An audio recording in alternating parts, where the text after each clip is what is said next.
नमस्कार दोस्तों, Excel study point की ओर से मैं अनुभव दयाल आप सभी का स्वागत करता हूं। तो जी हां दोस्तों, आज की वीडियो के माध्यम से हम लोग जानने वाले हैं लाफर कर्व के बारे में। लाफर कर्व वास्तव में आर्थर लाफर के द्वारा 1974 में प्रपोज किया गया एक जो है कर्व था, जिसके माध्यम से लाफर के द्वारा ये प्रदर्शित किया गया है कि जो टैक्स रेवेन्यू है और जो टैक्स रेट है, मतलब जब कभी सरकारें जो है टैक्स रेट इंपोज करती हैं तो उससे क्या होगा कि सरकार की जो इनकम है, जो रेवेन्यू है टैक्स का सरकार का, वो कभी घटता है तो कभी बढ़ता है। लेकिन एक ऐसा पॉइंट आता है, एक ऐसा बिंदु आता है जिसके बाद सरकार लगातार टैक्स रेट तो इंक्रीज कर रही है, लेकिन सरकार के पास रेवेन्यू का कलेक्शन नहीं हो पा रहा है। जी हां दोस्तों, बात करते हैं लाफर कर्व के बारे में। लाफर के द्वारा सामान्य अर्थों में यह दर्शाया गया है कि जब कभी सरकार के द्वारा कोई टैक्स रेट इंपोज किया जाता है तो जैसे जैसे टैक्स रेट इंपोज करते हैं, सपोज कर लीजिए कि 5% के रेट से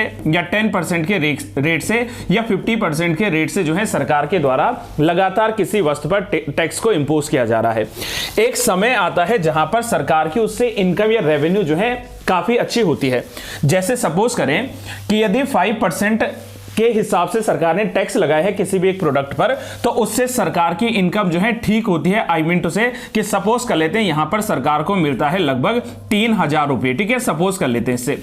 जैसे ही सरकार इस जो है रेट को इंपोज करेगा और ज्यादा इंक्रीज करेगा, तो हो सकता है कि 10% रेट बढ़ाने पर सरकार को जो है इससे इनकम जो इंक्रीज हुई वो सपोज कर लेते हैं कि इससे 5000 के आसपास सरकार को इनकम मिलती है टैक्स के रेवेन्यू से। इस प्रकार से सरकार ने 50% टैक्स लगाया था और 50% टैक्स के रेट से सरकार को सपोज कर लेते हैं कि यहां पर मिला था ₹10,000, ठीक है। अब होता क्या है वास्तव में कि अगर हम लोग इस कर्व के बिना एक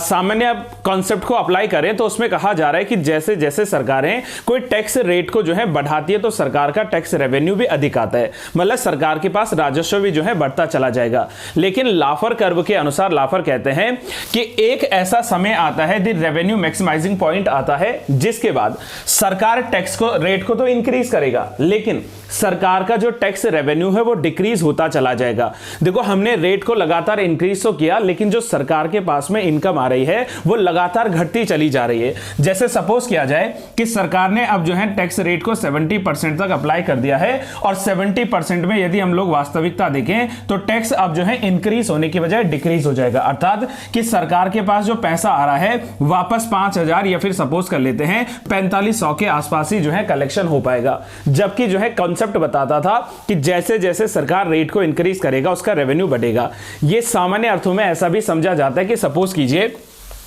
कि किसी भी शॉपकीपर के द्वारा, कोई भी शॉपकीपर है,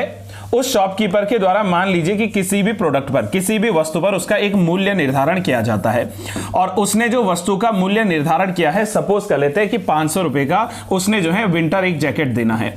सपोज कर लीजिए। अब यहां पर देखिए, जब तक उसके पास में 500 का उसने जो है विंटर जैकेट को दर्शाया है, यानी कि इतना रेट फिक्स किया है, तो उसका हो सकता है कि जैकेट जो है काफी अच्छी मात्रा में बिक जाए। लेकिन यदि उसको लगा कि डिमांड ज्यादा आ रही है और उस वस्तु को जो है और ज्यादा मूल्य उसका बढ़ाया जाए, वैल्यू उसकी बढ़ा दिया जाए और उसने इसी जैकेट को जो है 1000 रुपए का कर दिया, तो हो सकता है कि यहां पर जो उसका मतलब रेवेन्यू कलेक्शन था वो थोड़ा और इंक्रीज हुआ। लेकिन एक समय के बाद मान लीजिए कि उसी जैकेट के लिए वो जो है मूल्य रख दे 5000 रुपया, तो इसमें क्या होगा, इसमें जो है बाकी जो लोग हैं, जो जनता है, उनके द्वारा शायद इस शॉपकीपर से नहीं खरीदा जाएगा। क्यों? क्योंकि जब लगातार आप जो है रेट इंक्रीज कर रहे हो और उससे क्या हो रहा है कि जो आपका रेवेन्यू कलेक्शन है वो डिक्रीज होता चला जा रहा है, क्योंकि यहां पर जो है बाकी शॉपकीपर्स के द्वारा शायद चीप दाम पर या सस्ते रेट पर जो है प्रदान किया जा रहा होगा। इसी प्रकार से जो है इस कर्व के साथ होता है। देखो, एक बार इसको जानते हैं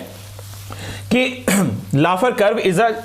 graphical representation of the relationship between tax rates and the revenue, ठीक है। टैक्स रेवेन्यू जो है, जो टैक्सेबल का जो है रेट है, उसकी इनकम जहां से मिली है, एंड इट स्टेट्स दैट